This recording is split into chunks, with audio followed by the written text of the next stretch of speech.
Assalamualaikum warahmatullahi wabarakatuh. Perkenalkan, saya Dila Juliana dari kelas 01 HUKM 007. Saya dari Prodi Ilmu Hukum S1 Universitas Pamulang.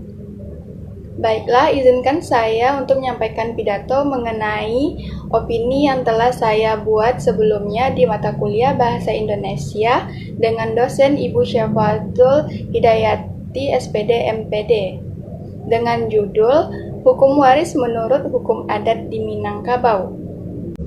Yang kita ketahui, masyarakat di Minangkabau memiliki filosofi, yaitu adat basandi syara basandi kitabullah, yang artinya menjadikan ajaran agama Islam sebagai satu-satunya landasan atau pedoman dalam berperilaku dan berkehidupan.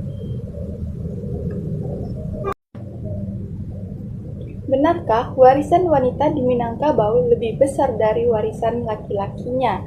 Baiklah, sebelum kita mengupas pertanyaan tersebut, kita harus mengetahui apa itu artinya waris atau warisan.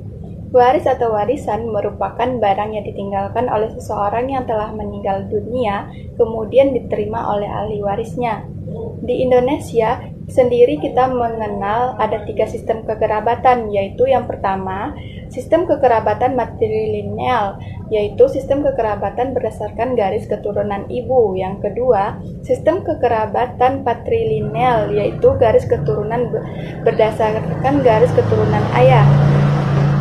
Yang ketiga, sistem kekerabatan parental, yaitu sistem kekerabatan berdasarkan garis keturunan ayah dan ibunya.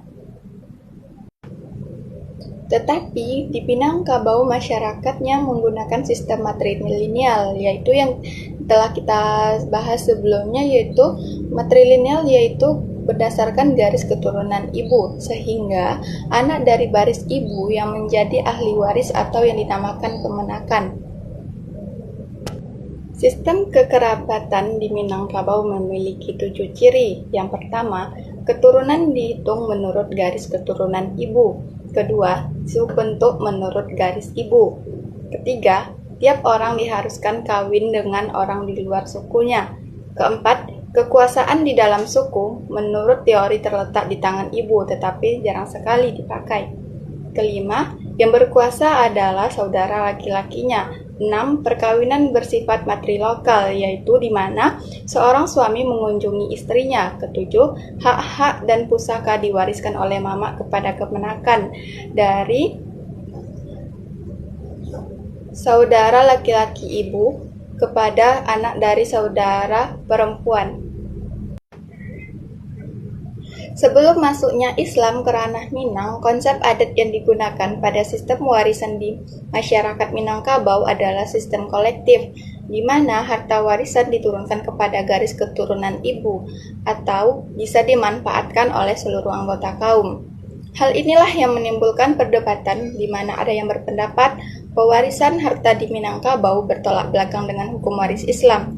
Namun, ada juga yang berpendapat bahwa pewarisan harta di Minangkabau sudah sesuai dengan hukum waris Islam, di mana pendapat ini mengungkapkan bahwa harta pusaka tinggi keberadaannya sama dengan wakaf di dalam Islam.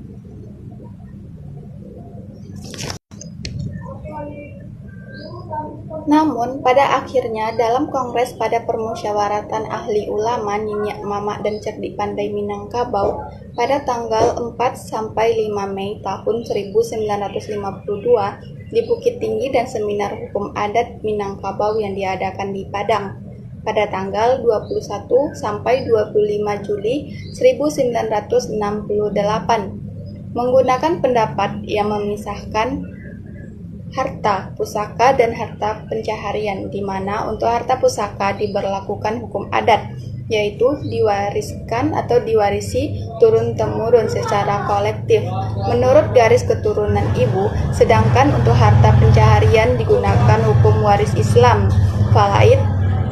Pendapat ini diperkuat oleh Buya Hamka di dalam bukunya yang berjudul Ayahku. Dan pada akhirnya, klarifikasi harta di Minangkabau dibedakan menjadi dua jenis. Yang pertama, harta pusako tinggi. Yang kedua, harta pusako rendah. Yang dimana artinya harta pusako tinggi diwariskan menurut atau sesuai dengan hukum adat di Minangkabau. Sedangkan harta pusako rendah diwarisi atau diwariskan menurut hukum waris Islam atau syariat Islam. Sedangkan untuk asasnya sendiri di Minangkabau memiliki dua asas yang bersandarkan kepada, yaitu asas kekerabatan dan asas kebendaan. Menurut Amir Syarifuddin juga menjelaskan tiga pokok kewarisan yang berada di adat Minangkabau, yaitu asas unilateral, asas kolektif, dan asas keutamaan. Jadi, kesimpulan dari pidato saya yang telah saya sampaikan yaitu bahwa dalam adat Minangkabau, konsep kewarisan yang berlaku saat ini ialah konsep kolektif atau kelembagaan. Sistem kewarisan di Minangkabau sudah sesuai dan sudah sejalan dengan hukum waris Islam tanpa mengurangi atau menghapuskan nilai-nilai adat itu sendiri. Baiklah, sekian pidato yang dapat saya sampaikan. Terima kasih bagi yang telah mendengarkan atau menyimak pidato saya dari awal sampai akhir. Kurang dan lebihnya saya memohon maaf, dan untuk lebih lanjutnya pidato saya yang telah saya sampaikan tersebut bisa melihat di opini yang telah saya share sebelumnya. Nanti linknya akan saya cantumkan di bawah. Baiklah, sekian, terima kasih. Assalamualaikum warahmatullahi wabarakatuh.